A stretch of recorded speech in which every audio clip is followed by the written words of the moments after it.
Okay, so ngayong araw magluluto tayo ng version ko ng chicken curry.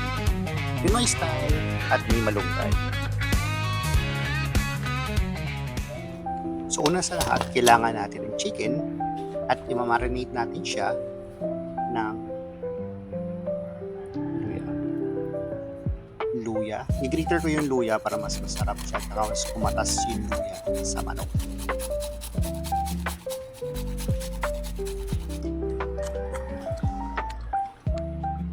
Ganun din yung garlic.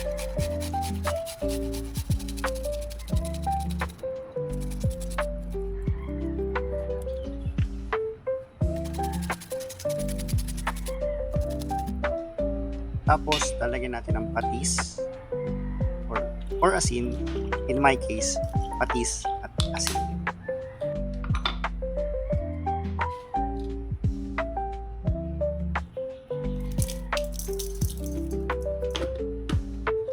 Pwede rin lagyan ng chicken powder or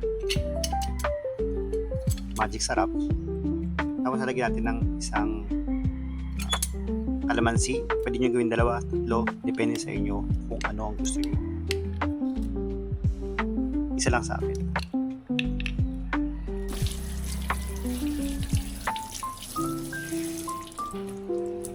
Kalamasin natin yan para ma-incorporate yung mga pang-marinate natin.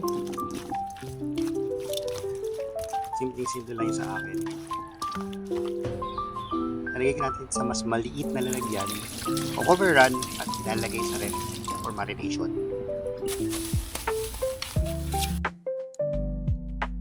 Ngayon kailangan natin ng bawang, sibuyas, bell pepper, carrots, sa akin ay potato marble, curry powder, so yun, meron tayong malunggay. Yung patatas at saka carrots, iniwa ko na ng parang bite size. Tapos uunahin ko siyang pirituhin. Yes, pipirituhin natin siya.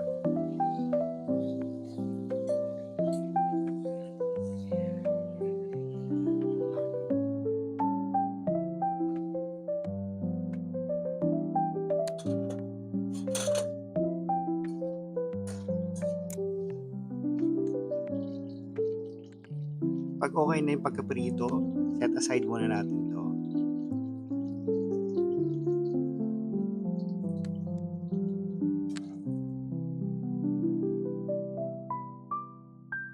Ngayon magigisa na tayo. Uunahin natin ang luya sa paggisa.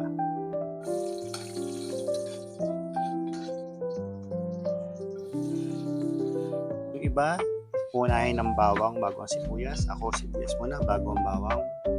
It doesn't matter. Pero mas maganda kung uunahin mo. Lagyan natin ng konting bell pepper. Yung iba, itatabi natin. Doon natin ilalagay sa pilo.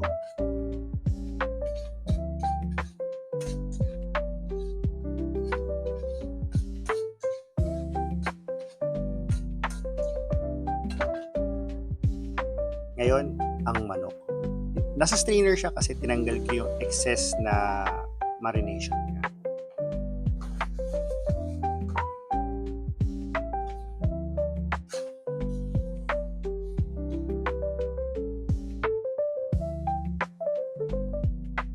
Again, igisa natin siya, hindi natin siya pipirituhin.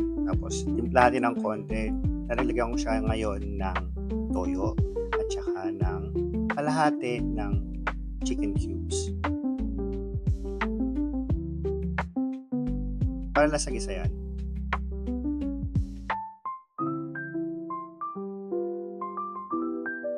Talagay na rin pala natin yung curry mix. Kukubera lang natin siya para lang sa pagigisa. Yung iba ilalagay natin mamaya sa kasama nung gata.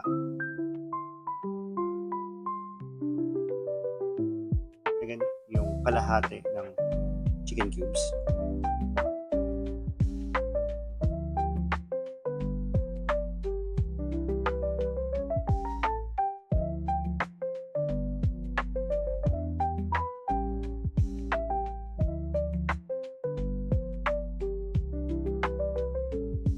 Gata.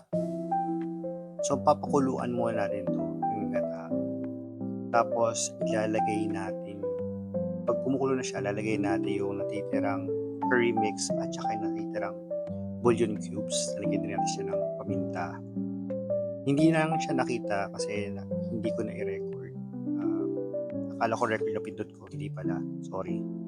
So yan, medyo nasusunog na yung curry sa ilalim. So ladaligan ko ng konting tubig pa para talagang maluto pa yung gata.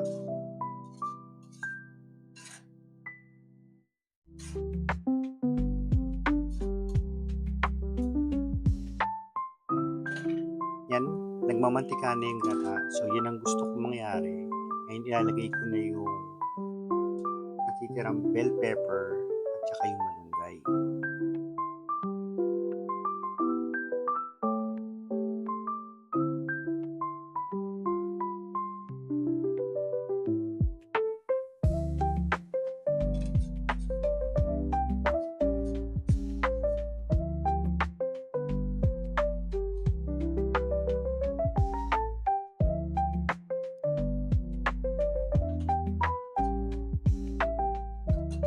Ngayon ang panghuli, lalagay natin yung patatas at saka yung carrots na pinrito natin.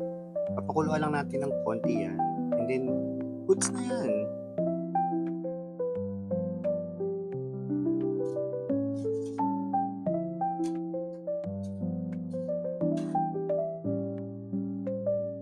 Yan ang version ko ngayon ng chicken curry. Pinoy style chicken curry. Sana magustuhan nyo rin kayo ano bang style ng chicken curry nyo. Maraming salamat sa panonood and God bless.